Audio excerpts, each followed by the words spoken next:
India, what does it mean? It doesn't mean anything. Bharat has power. I think this is one thing I would like to request the present Prime Minister. We must rename this country in a way it reverberates in everybody's hearts. Wow. Bharat means Bharata. Bhava means sensation. Because your whole experience of life is sensory right now. What you see, what you hear, what you smell, what you taste, what you touch are different types of sensations.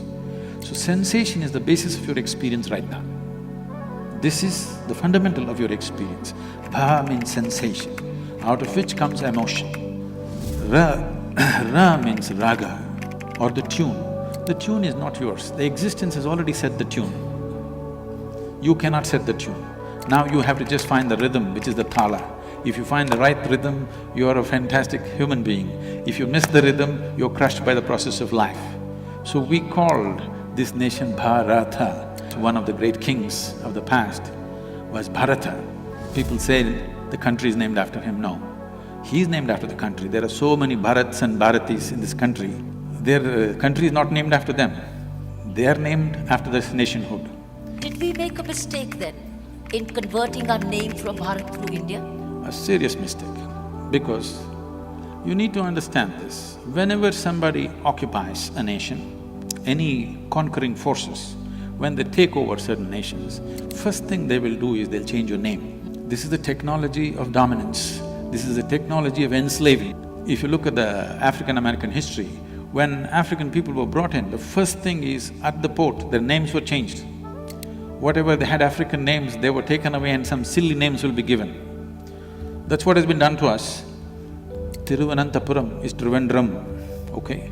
Chennai is Madras. We don't know whether we're mad or we're rascals. Like this, India, what does it mean? It doesn't mean anything. So if I give you a meaningless name, you will become a meaningless, stupid person in front of me because I have a meaningful name, I have a tradition, I have a culture, you have nothing. So in that context, we have become India.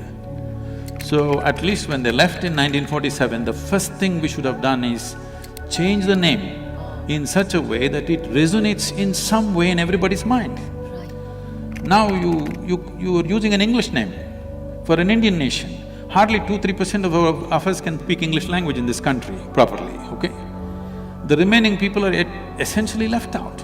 I think this is one thing I would like to request the present Prime Minister. We must rename this country in a way it reverberates in everybody's hearts. Wow. I know a whole lot of intellectual crowd will say, what is in a name?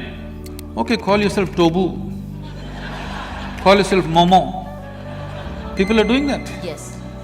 I'm not saying… I'm not against anything. All I'm saying is, when you utter your name, you must understand there is sound. Whatever we utter is only a sound. The meaning is only a psychological thing, a social thing. The sound is existential and it has a power. Bharat has power. This power has to reverberate through everybody's hearts in this country. Meaning is just made up in your mind. Meaning is secondary. The significance is in the sound. You utter Bharat and see what reverberation it has in you. You say India and see what reverberation it has in you. Say this… take this as your chant for 2 days. One day you just say India, India, India. Another day you say Bharat, Bharat, Bharat. Just see what it does to your system. Then you decide.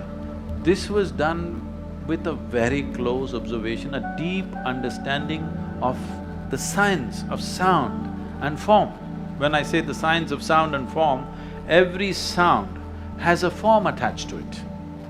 If you feed any sound into an oscilloscope, it gives us a particular pattern which is a form. So every sound has a form in it. Every form has a sound in it. So what kind of sounds have the maximum impact on the human system? This we call them as mantras. Bharat is a mantra. Bharat is powerful. Nations are generally made and held together on the basis of race, religion, language or ethnicity. Sameness is the formula of nation building. But India stands in defiance of this mediocrity. Bharatvarsh lived for thousands of years as an union of over 200 kingdoms. A few thousand years ago, when rest of the world was striving and struggling in nomadic groups for survival, India saw the heights of music, mathematics, astronomy, and scientific development. We took pride in building the nation not on the sameness of people but on their diversity. Every 50 kilometers of travel, you found people with different languages and lifestyles. There was an organic unity this culture nurtured very carefully, tied together with a strong spiritual thread. And this is the glory of Bharatvarsh. If you agree that India should be renamed to Bharat, please type Bharat in comment section.